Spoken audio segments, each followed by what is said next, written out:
I napped while Carla drove back to Detroit from our meeting with Trudy's mother. When she pulled to a stop in front of my building, I woke from a dream I attributed to the shitty beer headache. Me screaming at Carla for dragging Trudy to the brink of a possibility that had never really existed to anyone but her. Hey, you. We're home.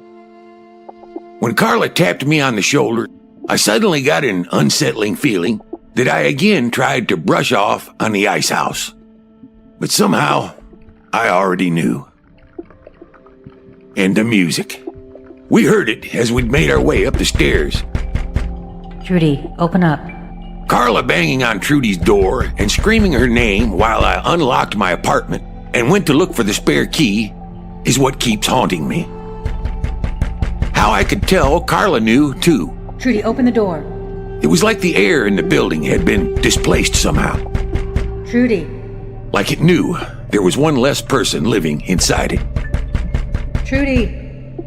Carla was still banging on the door as I crossed the hall from my apartment with the extra key Trudy had given me the last time I saw her and slid it into the lock.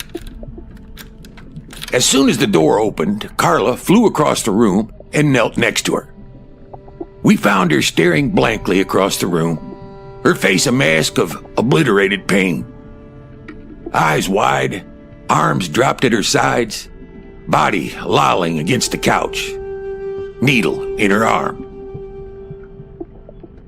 We knew, but we still went through the motions of panic, hoping what we thought we knew was wrong. And that goddamn music. While Carla sobbed and rocked and pulled Trudy's head to her chest, I went from room to room until I found a CD player in her bedroom and punched buttons until the noise stopped. For some reason, it was imperative I find out what she'd been listening to. Maybe so I'd never have to hear it again. Maybe I was going back to the living room because I didn't want to attach a face to the sound of the heartbreaking moans that didn't stop once I killed the music. I pushed a button and the disc tray ejected, but because I was shaking so badly, I nudged it with my thumb and it went back in. The song started again, drumming in my ears louder than before. I can't explain what caused me to break down, or why I yanked the plug from the wall and threw the thing on the floor, then bent down and physically pried the disc tray open and yanked out the disc. I could see it was a homemade CD, probably music she pirated from somewhere, or maybe not. Maybe I was just thinking anything I could think of to distract me from the scrawled handwriting across the disc that said, "How to disappear completely." It wasn't until later that I realized I must have subconsciously caught a glimpse of the title, or at least the word disappear, when the tray opened the first time. Maybe it was the handwriting, clearly feminine, slanted a little to the left, and curved downward to follow the circle of the disc.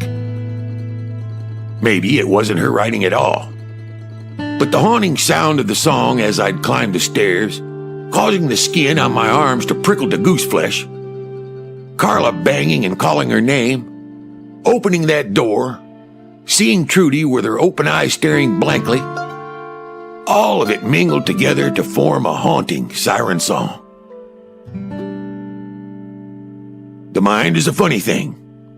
It puts the sensory pieces together based on input. But what it comes up with depends on your perception of any given situation.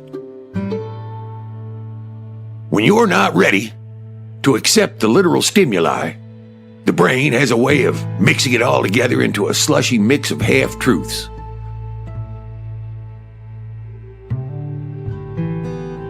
You can't make an addict want to be sober, Carla. It was hours later. We dealt with the police and watched the coroner's people zip Trudy into a bag and remove her body from the apartment. We answered questions, avoided looking at one another, and, at some point, found ourselves alone in the apartment, wondering what to do next.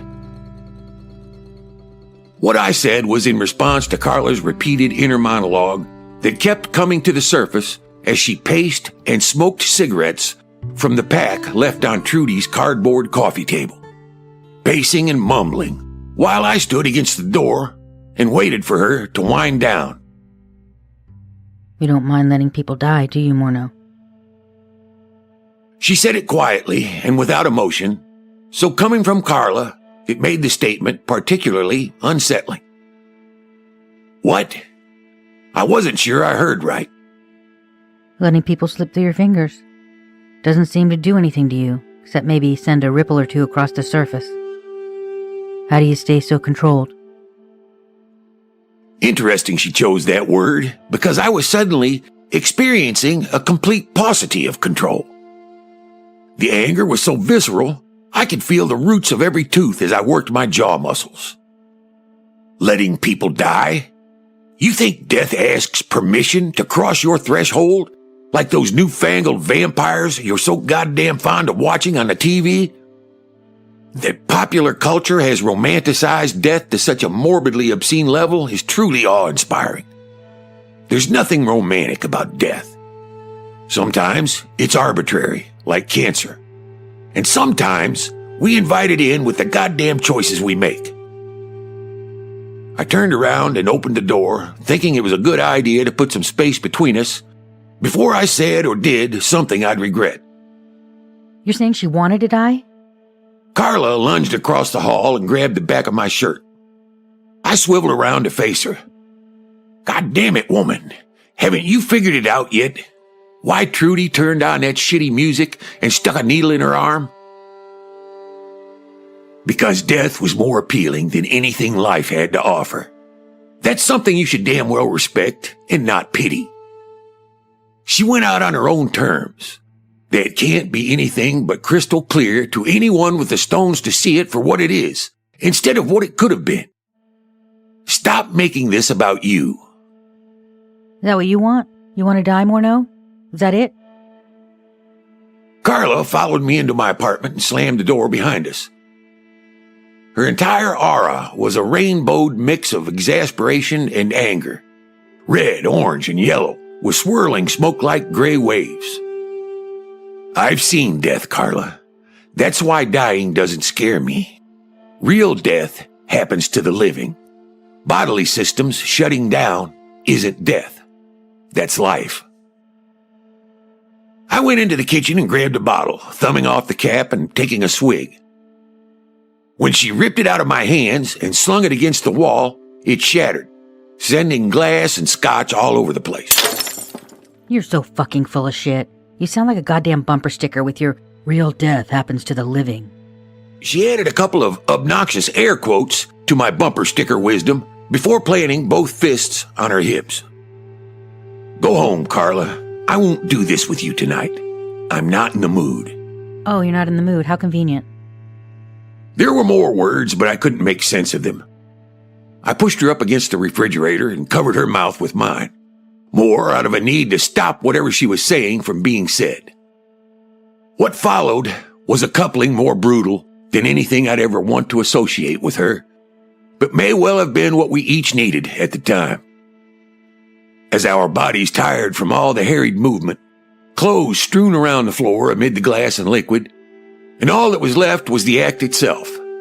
I lifted her off her feet clumsily and dragged her into the bedroom, away from the harsh light and sharp angles of the kitchen. As soon as we fell onto the bed, she climbed on top of me. Everything that happened after had nothing to do with me. Carla shut her eyes tight and brought herself to wherever she needed to be.